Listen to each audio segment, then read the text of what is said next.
Good morning बच्चों। देखिए कक्षा 9 को हम गणित पढ़ाएंगे आपको। तो देखिए आपने जो विगत कक्षा में पढ़ा है 6, 7 या 8 में, उस टॉपिक को थोड़ा सा हम चर्चा कर लेते हैं। इसके बाद आपको जो पढ़ना है वह परिमेय संख्या के बारे में, मानी पहला जो चैप्टर आपका है परिमेय संख्या के बारे में है। लेकिन थोड़ा सा हम चर्चा करते हैं पहले कि इन संख्याओं को क्या आप जानते हैं, क्या जो आपका पुराना जो है बेस वह आता है कि नहीं आता है। ठीक है, तो सबसे पहले हम बात करते हैं प्राकृतिक संख्या क्या करते हैं। ये बहुत बच्चों को आ रहा है, कुछ बच्चों को नहीं भी आता है तो अलग बात है, लेकिन एक बार हम रिवाइज करते हैं जिससे कि सारे बच्चों को अब कोई डाउट न रह जाए। क्योंकि अब उसी कक्षा में जा रहे हैं, प्राइमरी में थे, जूनियर में थे, जो भी पढ़े सो पढ़े। अब आपको चलना है 9-10। तो अब ये बहुत इंपॉर्टेंट क्लास है सब, जहाँ आपको फिर ये चीज आगे कक्षाओं में नहीं बताई जाएगी। ठीक है, तो देखिए पहला प्राकृतिक संख्या किसे कहते हैं। वे संख्याएं जिनसे हम गणना करते हैं, या जिनसे हम गिनती शुरू करते हैं, उन्हें हम प्राकृतिक संख्याएं कहते हैं। जैसे समझ गए, वे संख्याएं जिनके द्वारा हम गणना शुरू करते हैं या गिनती करते हैं या संख्याओं को काउंट करते हैं, उन्हें हम प्राकृतिक संख्या कहते हैं। जैसे 1, 2, 3, 4, 5 ऐसे हैं संख्या। ठीक है, दूसरा आपकी परिभाषा सम संख्या, बहुत सबको आती है। सम संख्या किसे कहते हैं। वे संख्याएं जिनमें 2 की पूरी भाग चली जाए, 2 की पूरी भाग चली जाए, उन्हें हम सम संख्या कहते हैं। जैसे 2 हुआ, 4 हुआ, 6 हुआ, 8, 10 इत्यादि, ये सब क्या है, सम संख्या है। समझ गए। अब दूसरा विषम संख्या है, बहुत छोटे टॉपिक है। विषम संख्याएं वे संख्याएं जो 2 से पूरी विभाजित न हो, उन्हें हम विषम संख्या कहते हैं। जैसे 1 हुआ, 3 हुआ, 5 हुआ, 7, 9, ये संख्याएं 2 से नहीं कटेंगी, इनको क्या कहेंगे हम, विषम संख्या कहेंगे। ठीक है, आगे आते हैं पूर्ण संख्या। देखिए ध्यान से, पूर्ण संख्या क्या होगी। प्राकृतिक संख्या में, क्या प्राकृतिक संख्या में हम यदि शून्य को ऐड कर दें या शून्य को लगा दें या रख दें, तो उसे हम पूर्ण संख्या कहेंगे। क्या कहेंगे, पूर्ण संख्या कहेंगे। परिभाषा क्या होगी, जीरो सहित या शून्य सहित प्राकृतिक संख्या को हम पूर्ण संख्या कहते हैं। समझ गए। इसके जो लगा दें, क्या कहेंगे, 0, 1, 2, 3, 4, 5, बहुत सारी संख्या से होगी। अब चलते हैं पूर्णांक संख्या, पढ़ चुके होंगे आपको छात्र बताए। पूर्णांक संख्या क्या होती है। देखिए, ऋण पूर्ण संख्या और धन पूर्ण संख्या तथा 0 का सम्मिलित रूप को हम पूर्णांक संख्या कहते हैं। हमने क्या बताया, ऋण पूर्ण संख्या -3 लिख दें, -2 लिख दें, -1 लिख दें, इधर 0, फिर देखिए +1, +2, +3। तो इसमें अब देखिए, यह ऋण पूर्णांक, ये ऋण पूर्ण संख्या है, यह धन पूर्ण संख्या है, यह जो है ऋण पूर्ण संख्या है, यह धन पूर्ण संख्या है। समझ गए। और यह क्या है, शून्य है। हमने बताया क्या परिभाषा में, ऋण पूर्ण संख्या का धन पूर्ण संख्या और शून्य, तीनों का सम्मिलित रूप को हम क्या करते हैं, पूर्णांक संख्या कहते हैं। समझ गए। अब पढ़ना है परिमेय संख्या किसे कहते हैं। सुनिए, ऐसी संख्याएं जिन्हें हम P/Q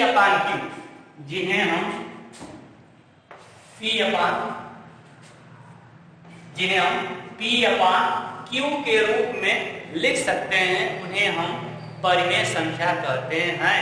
जैसे देखिए 0 हुआ, 1 हुआ, 3 हुआ, इनको हम लिख सकते हैं क्योंकि इनके बड़े हम लिख देंगे 1,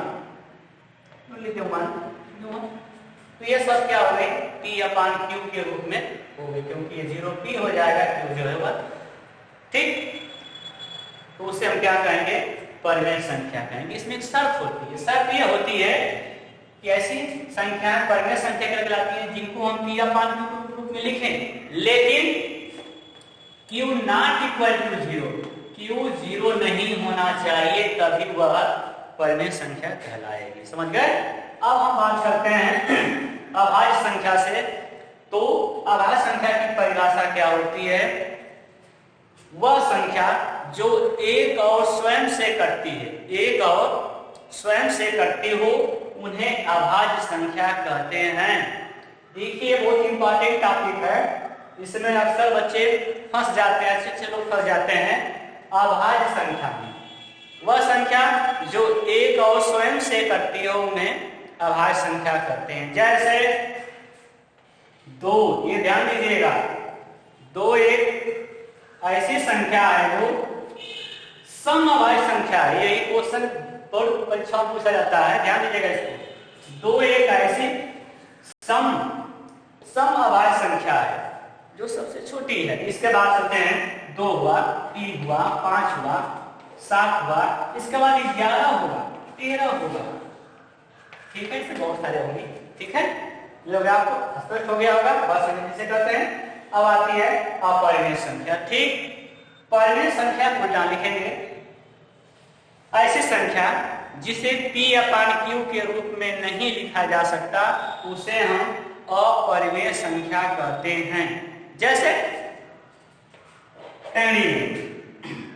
कड़ी में ठीक, कड़ी में 5 हुआ। ये ध्यान दीजिएगा कि ऐसी संख्या न लीजिएगा जिसका वर्गमूल निकल सके। जैसे देखिए, हम यदि कड़ी में 4 को लेते हैं तो उसका मान 2 हो जाएगा, यह परिमेय संख्या बन जाएगी। क्या बन जाएगी?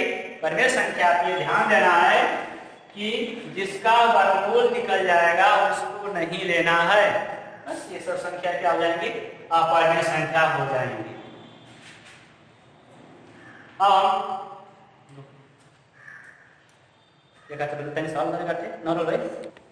चलिए बच्चों, चलते हैं अपने टॉपिक पे चलते हैं। जो कक्षा 9 में पढ़ना है वह पढ़ना है परिमेय संख्या। परिमेय संख्या, ठीक है। तो परिमेय संख्या की परिभाषा बता चुके हैं, अब जान चुके हैं, तो इसके बारे में हम नहीं करेंगे। ऐसी संख्या जिन्हें P/Q के रूप में लिख सकते हैं, उन्हें हम परिमेय संख्या कहेंगे। जहां P, Q पूर्णांक हो, ध्यान दीजिएगा, P, Q पूर्णांक हो और जहां Q = 0, इसे हम कहेंगे परिमेय संख्या। ऐसी संख्या जो जिसे P/Q के रूप में लिखा जा सके, जहां Q = 0। अब इस पे देखिए सवाल दिया है। पहला क्वेश्चन है, क्या 1 पॉइंट का पहला सवाल है, क्या शून्य एक परिमेय संख्या है? परिमेय संख्या है। अभी हमने आपको बताया था कि शून्य भी परिमेय संख्या है। तो इसको आप देंगे जवाब हाँ, क्या लिखेंगे? इसका हल होगा, इसका जवाब देंगे हाँ। शून्य एक परिमेय संख्या है, हाँ। क्योंकि लिखेंगे यहाँ पे आप, इसका हम पड़ेगा आपको, क्योंकि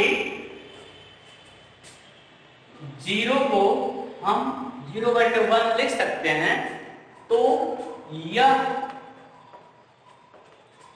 P/Q के रूप का हो गया।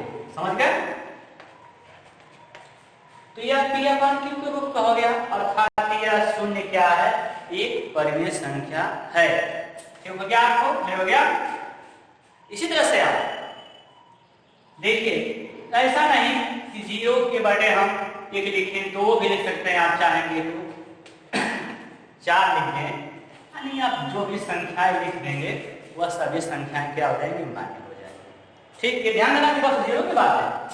यहाँ पर ऐसे नहीं कि पूरी संख्या लिख देंगे तो जाएगा। ठीक है, 0 है तो उसकी संख्या 2, 3, 4 कोई संख्या लगा सकते हैं, वो अपनी संख्या शो करेगी। और क्वेश्चन दिया है, दूसरा क्वेश्चन बताएंगे, इसके बाद आपको देंगे, लगाएंगे आप। दूसरा क्वेश्चन हमारा रहेगा, लिखा है 2 और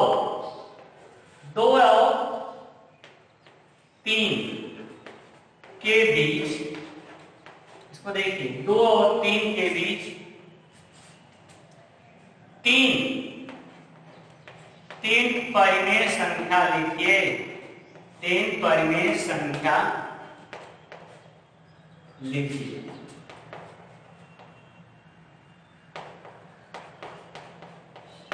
तो देखिए इसका नियम क्या होता है, तो छोटा सा नियम इसका है कि इन दोनों संख्याओं को क्या करेंगे हम, जो संख्या दिया रहेगा उन दोनों संख्याओं को जोड़ देंगे और 2 से भाग करेंगे।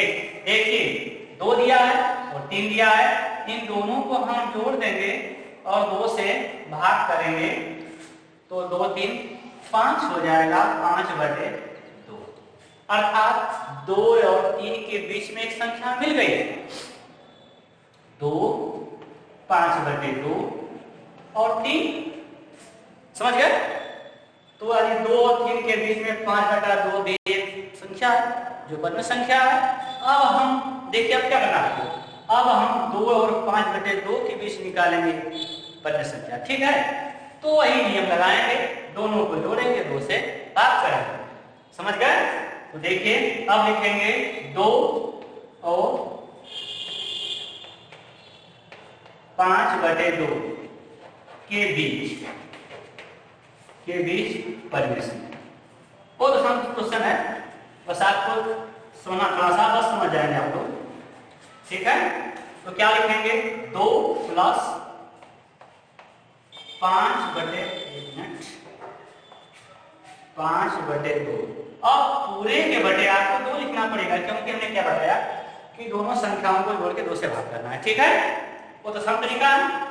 देखिए 2 गुना के 4 होगा, 2 गुना के लिखता है बराबर, 2 गुना के 4, देखिए क्या भाई 4 होगा प्लस 5, भिन्न का पढ़ चुके होंगे आप, बटे 2 और पूरे के बटे क्या होगा, 2 होगा, ठीक? अब 5 4 9 हो जाएगा, बटे 2 और पूरे के बटे 2। इसको हम लिख सकते हैं, ये चला जाएगा यहाँ पे। और जिसको डाउट है अभी कक्षा 9 पर है आप, तो यहाँ अपने मन से 1/2 लिख देंगे, क्या देंगे, बटे 1। अब हम यहाँ पे देखिए दिखाते हैं आपको कि 9/2, इसका गुना हम कर लेते हैं, पढ़ चुके हैं आप लोग, थोड़ा ऐसे हो जाएगा, तो ये हो जाएगा 9/4। क्या हो जाएगा, 9/4।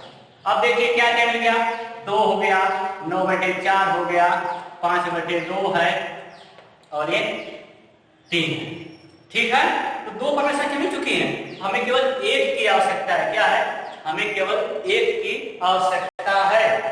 अब देखिए तो हम यहाँ लिख देते हैं, अब हम 5/2 और 3 के बीच निकाल लेंगे, अच्छा रहेगा, चाहे इसी के साथ निकाल देंगे, कोई बात नहीं। यानी ये कहीं संख्या जैसे आपको आ गया 9/4 आया है, तो अब हम 9/4 और 2 के बीच निकालें, जैसे आपकी मर्जी, ठीक है? या तो फिर या इनके बीच निकाल लेंगे तो भी सही। हम निकालते हैं 5/2 और 3 के बीच परिमेय संख्या, ठीक है? 5/2 और 3 के बीच परिमेय संख्या, बहुत आसान। देखिए क्या लिखेंगे, वही तरीका, 5/2 प्लस 3 और पूरे के बटे कर देंगे हम 2, क्या आ जाएगा 5, 3 गुना के 6 और ये 2 और पूरे के बटे 2।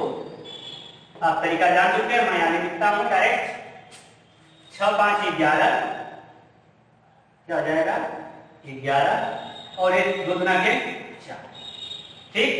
इसलिए देखिए अब संख्या क्या मिली हमारे यहाँ, देखिए मिला है 2, 9/4, 5/2, अभी मिला है 11/4 और लास्ट में क्या रहेगा 3 हमारा, समझ गए? तो 2 और 3 के बीच 3 हमारी परिमेय संख्याएं प्राप्त हो गई बच्चों, समझ गए? इसी तरह से आपको हम 2 क्वेश्चन दे रहे हैं, आप उसका सलूशन हमें दीजिएगा कमेंट करके, लिख करके, जैसे आप करना है। देखिए 2 क्वेश्चन हमारा रहेगा यहाँ पे होमवर्क के लिए, जो भी समझ लें।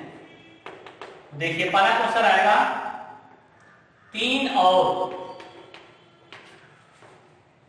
4 के बीच 4 परिमेय संख्या